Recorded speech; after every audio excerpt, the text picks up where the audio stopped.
Hello, everyone. I decided to make a teaching memo, even though modules 6 and 7 are combined, just to give you some encouragement and spur you on to greater heights. I hope you all took advantage of the extra hour on Sunday. Get a lot done. My mother-in-law did not and complained about it. I love that woman. The Patriots faced one of their toughest opponents Sunday night, and I stayed up to watch it, and they met their match. They are no longer undefeated, but they're still 8-1. Well, the Red Sox are officially no longer the defending world champions. Congratulations to the Nationals. But I was amazed at all the closet Nat fans that appeared last week. Could this be the bandwagon syndrome? I think so.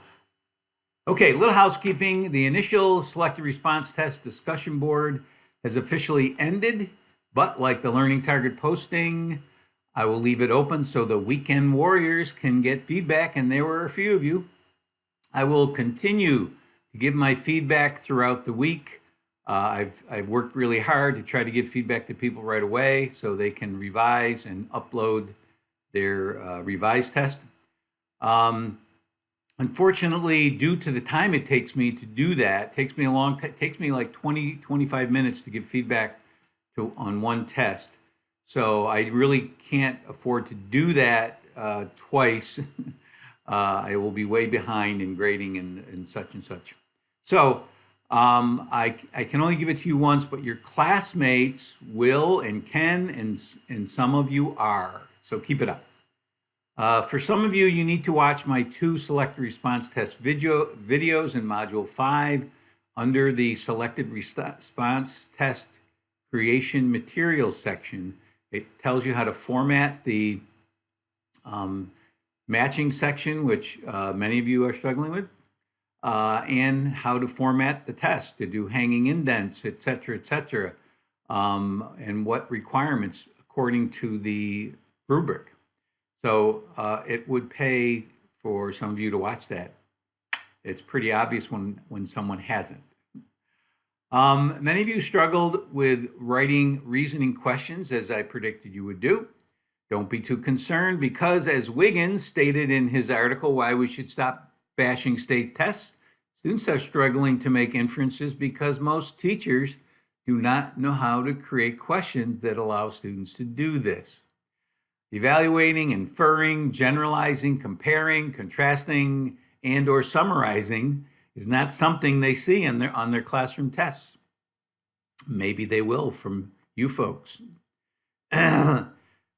Please keep in mind on this modified discussion boards, just thanking someone for the feedback does not count as a post. You have to take a test, post it, and give feedback on that test.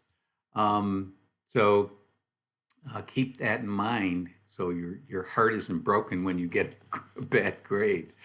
The Heart is the Dickens discussion board is open for another week. Most of you have responded so far, have had their eyes open to the care that goes into creating these tests. Remember, the Tosh article was written in 2006 during the No Child Left Behind era. While that law has been replaced with the Every Child Succeeds Act, ESSA, most states have kept their accountability tests, including New York. New York has eliminated the mandate that test scores be part of the Heidi score, whether you are highly competent, emerging, in needs of improvement, and I forget what the D stands for. But anyway, many school districts have kept it in place that test scores are figured in there. Why? Good discussion question. Try and answer. Some of you have mentioned the cost / question, but you also need to read the Chingos article about the relative costs of exams. So before you start bemoaning how awful it is that we spend so much money on these tests and they're useless, read that Chingos article. It's not that long, but he puts it in perspective. Keep up the good commenting. Feel free to bash large scale tests, but be prepared to support your comments with evidence because Dr. Tom will be out there watching and commenting. There are also 2 quizzes this week, one for each module. Use the hard copy and the quiz discussion board if you are struggling. Note, the 3-part analytic summary template I had placed in the module overview starting with module 5 was an old one. I mean, you can still use it to take, if you were taking notes on it, that's fine.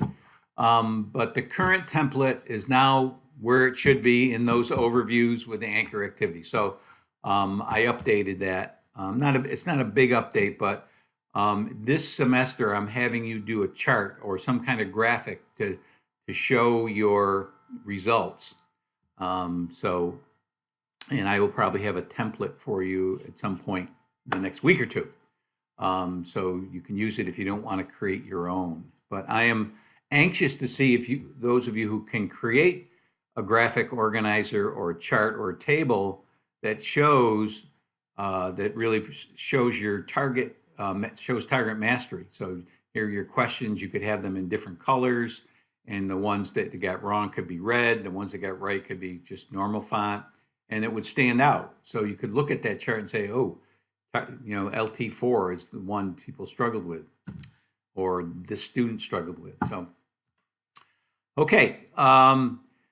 I will be grading the initial select response test discussion board, even though it is not closed, because the due date was yesterday.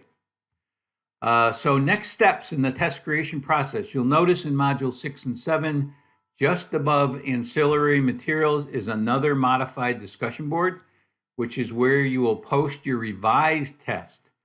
Some of you revised it and posted it in the previous modified discussion board, and that's okay because your classmates, some of your classmates would give you feedback on your revised one as well. But your revised test should go in this new discussion board. Same procedure, download it, take it, repost it. So don't put your answers in. Some of you did a separate post for your answers. That's fine.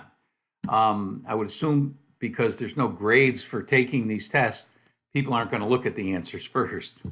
I would hope. Otherwise, it would just negate this whole process. Everybody would get 100. So upload your test without answers. We all can take it, upload it with answers, and that's the test. Those are the results you will use to create your 3-part analytic summary. So make sure you take everybody's test. Make sure no one's left. Someone who posts a week from yesterday is going to be left out in the cold unless you go back and check and do those people's tests. So please do that. The same with the last discussion board. Several people posted late Sunday night their tests, which I predicted again. And that's fine.